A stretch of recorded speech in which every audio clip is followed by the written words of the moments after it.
In today's video, I'm going to teach you how to fix Steam no license error.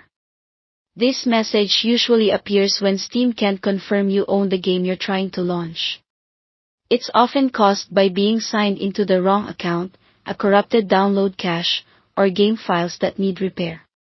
We'll walk through 3 focus fixes to get you back in quickly. First, open Steam and make sure you're logged into the account that actually owns the game.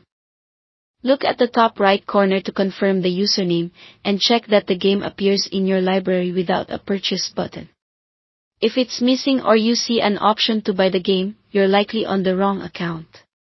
Sign out and log back in with the account that has the license. This sounds simple, but mismatched accounts are one of the most common reasons for this error.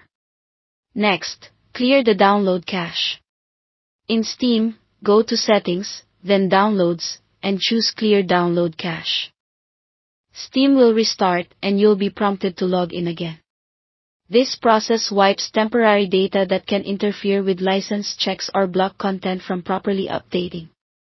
It's safe to do and won't remove your installed games. After Steam relaunches, sign back in and try the game again. If the error persists, move on to the final fix.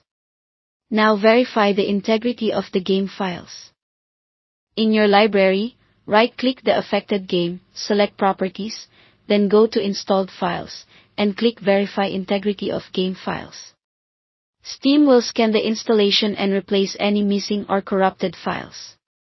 This can take several minutes depending on the size of the game, so let it complete without interrupting the process. When the verification finishes, restart Steam to apply any fixes. For best results, also restart your PC to clear any lingering file locks or services that might interfere with Steam's license checks. After the restart, launch Steam, open the game, and you should be good to go. Thanks for watching, and don't forget to subscribe to this channel for more videos like these.